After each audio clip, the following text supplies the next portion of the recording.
Beberapa hari yang lalu, Ferry Irwandi membuat suatu video, "Saya baik-baik saja," tapi kita tahu dia tidak baik-baik saja. Kenapa Bang Ferry membuat video itu? Ya karena tekanan ya, tekanan dari otoritas yang lebih besar daripada dia. Di video tersebut dia bilang bahwa hidupnya berubah setelah dia banyak vokal soal UU TNI yang bermasalah. Dan tentu kita bertanya-tanya ya, kenapa orang yang menyuarakan pendapatnya, yang menyuarakan suaranya nampaknya tidak lagi bebas di Indonesia. Dan kita berpikir, apa sih kira-kira ancaman-ancaman yang bisa aja kita dapatkan kalau kita bersuara, kalau kita berpendapat. Apalagi suaranya atau pendapatnya itu kontra dengan pendapat atau suara rezim. Di video kali ini kita akan ngebahas itu.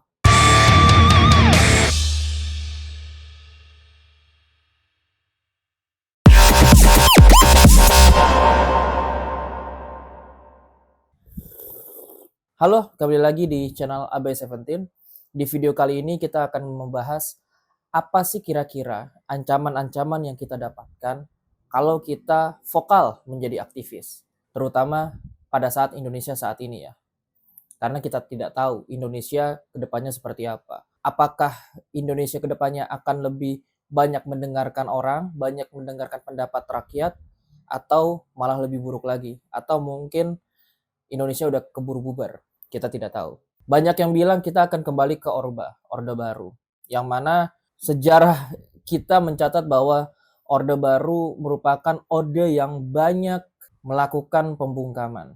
Yang banyak melakukan kekerasan HAM, HAM berat, dan lain sebagainya. Di video ini gua nggak akan ngebahas apakah kita akan kembali ke Orba atau tidak. Tapi teman-teman bisa melihatnya sendiri. Teman-teman bisa merasakannya sendiri. Teman-teman coba lihat sejarah Indonesia beberapa puluh tahun yang lalu. Ketika teman-teman belajar tentang Orde Baru, bagaimana ia dibentuk, bagaimana kehidupan orang-orang di zaman Orde Baru, nanti teman-teman bisa mengaitkannya pada masa sekarang. Apakah sama atau beda? Jadi kembali ke ceritanya Bang Ferry Irwandi, yang dia itu mendapat tekanan, bahkan pembunuhan karakter. Banyak tuh tafsir-tafsir dari masyarakat sipil yang mencoba membaca subliminal dari video Bang Ferry. Dan gua mau bilang bahwa, ini pendapat gua, opini gua, kalau ada orang yang benar-benar pengen Indonesia berubah menjadi lebih baik, menjadi lebih adil, menjadi lebih bijaksana, menjadi lebih humanis, ya orang tersebut harus siap mati. Separah itukah orang yang mau mengubah Indonesia menjadi lebih baik, lalu dia harus mempersiapkan kematiannya? Iya. Iya. Separah itu Indonesia sekarang, menurut saya. Dan tentu menurut saya ini bukan asal ceplos juga ya. Gini aja deh, teman-teman siapa yang mau nyobain? Teman-teman vokal, misalkan soal UU TNI, revisi UU TNI yang sudah diresmikan ini, kalian coba kritik UU TNI ini memakai data, memakai bukti-bukti bagaimana UU TNI ini diselenggarakan dengan terlalu cepat, terlalu ngebut. Sedangkan RUU yang lain tuh yang berdampak baik pada masyarakat itu ditunda-tunda. Nah, teman-teman coba susun itu dan coba menyuarakan. Baik itu di demo secara offline maupun secara online melalui media sosial atau kanal teman-teman. Konsisten, terus suarakan itu. Nanti gue yakin teman-teman akan ada merasakan perubahannya. Terlebih untuk teman-teman yang influencer ya, yang mempunyai followers atau subscribers banyak. Cobain deh kalau nggak percaya. Teror-teror seperti itu, baik itu secara langsung ataupun tidak langsung, itu kesehariannya aktivis. Teror secara langsung itu misalkan seperti ancaman pembunuhan, buzzer-buzzer yang di media sosial, menjelek-jelekan kita, segala macam. Tapi teror secara tidak langsung misalkan akun media sosial kita yang sudah kita buat, tiba-tiba diblokir, tiba-tiba nggak bisa kita manfaatkan lagi, monetisasinya, dihambat ekonomi kita yang berbisnis susah. Nah itu teror secara tidak langsung. Dan itu memang yang harus ditelan oleh para aktivis. Aktivis itu nggak bisa yang namanya mengharapkan masyarakat Indonesia semuanya mendukung dia. Tidak. Aktivis itu cukup hanya dia dan Allah yang tahu. Dia cukup niat dan menjalani aktivitas aktivismenya dengan baik dan dengan cara-cara yang dibenarkan, dan tawakal udah. Yang kontra dengan UU TNI yang sudah diresmikan ini, kan banyak argumentasi dari mereka. Mereka tuh mau berdialog dengan pemerintah, mau berdialog dengan Dewan Perwakilan Partai Politik, maksudnya Dewan Perwakilan Rakyat. Mereka tuh mau. Kenapa nggak ada dialog? Hey, denger nggak sih? Nah, itu adalah cara-cara yang legal. Itu dihalalkan kok, boleh berdialog, mengkritisi kebijakan pemerintah, itu boleh. Yang nggak boleh itu kudeta, ya makar, itu nggak boleh. Nah, kalau misalkan pemerintah zolim, terus boleh nggak kita mengkudeta? Boleh nggak kita bikin makar? Di Islam tetap itu diharamkan, tidak boleh ya. Ini wallahu alam bisawab ya. Silakan koreksi gue apabila gue salah. Tapi setahu gue begitu. Nah, terus bagaimana? Misalkan pemerintah kita zolim, terus apakah kita diam saja? Ya, kita tetap bersuara, melakukan perjuangan. Kalaupun mereka nggak dengar, mereka tuli dan bisu, ya sudah. Itu urusan mereka dengan Allah.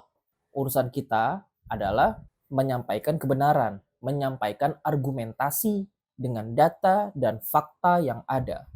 Kalau mereka nggak mau dengerin ya sudah. Walaupun terkesan nggak ada fungsinya kita berbicara, ya sudah, itu adalah kewajiban kita gitu.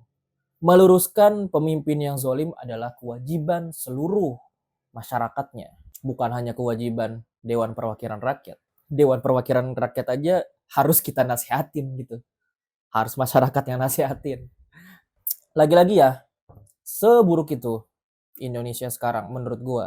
Apakah nantinya akan lebih buruk?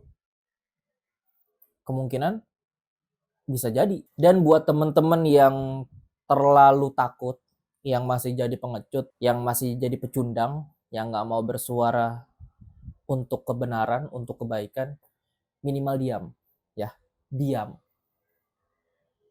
Tidak perlu yang namanya mengolok-olok aktivis. Aktivis itu berjuang untuk kita juga. Selama aktivis itu baik dan dilakukan dengan cara yang benar, it's okay.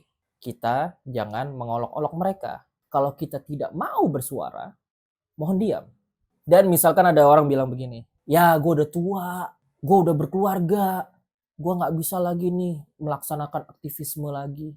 Teman-teman, tahu kan apa yang dibilang Soekarno? Kurang lebih begini, perjuanganku lebih mudah karena melawan penjajah. Sedangkan perjuangan kalian, kita-kita ini, itu lebih sulit karena melawan bangsa sendiri. Nah, melawan bangsa sendiri itu sudah diprediksi oleh Soekarno. Dan kita sekarang menjalaninya. Dulu masa penjajah, kelihatan jelas kita berkulit coklat, berkulit hitam, orang Indonesia, sedangkan penjajah kita berkulit putih. Kadang-kadang rambutnya pirang, bule. Bahkan penjajah kita yang orang Jepang dulunya, dia itu punya tata bahasa, tata tulisan yang beda sama kita. Di sana tuh kita bisa ngelihat perbedaannya yang sangat mencolok antara penjajah dengan yang dijajah.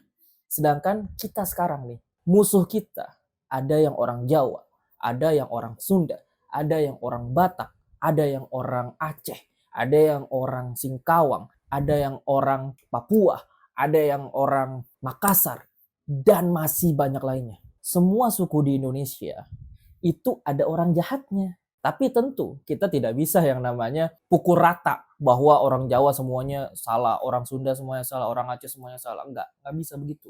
Kita harus selektif. Jadi maksud gua, penjajah kita sekarang itu kayak kita. Kulitnya sama kayak kita. Wajahnya nggak jauh-jauh beda. Rambutnya hitam juga. Bahasanya bahkan sama. Kampungnya mungkin sama kita. Makanya Soekarno bilang seperti itu. Tapi kita tetap harus berjuang untuk melawan penjajah dari bangsa kita sendiri. Kalau alasan seperti tua atau udah berkeluarga, hey, memangnya pahlawan kita semuanya orang muda semua? Emangnya pahlawan kita itu jomblo semua? Soekarno aja menikah berkali-kali sebelum Indonesia merdeka. Itu sudah berkeluarga. Bahkan kita tahu ada yang namanya golongan muda dan golongan tua. Nah, golongan tua ini udah tua. Tapi tetap mereka berjuang sama kayak kita. Walaupun memang sekali lagi kata Soekarno, perjuangan kita lebih berat. Dan ya sudah, kita terima. Setidaknya kita tidak mendiamkan kejahatan atau keburukan yang kita rasakan, yang kita lihat. yang kita indrai. Itu aja mungkin video kali ini. Selamat berjuang para aktivis, selamat berjuang dengan niat yang baik dan usaha-usaha yang dibenarkan. Tetap kita bersuara, tetap kita menyuarakan pendapat kita. Kalau saran gue, kita jangan takut, jangan menjadi pengecut, jangan menjadi pecundang. Karena orang yang mendiamkan kejahatan, keburukan, itu dianggap bersekongkol dengan orang yang berbuat jahat, yang berbuat keburukan. Itu aja dari gua. Terima kasih sudah menonton dan terima kasih untuk yang sudah subscribe, like, comment, and share. Gua Abai 17 and have a nice day.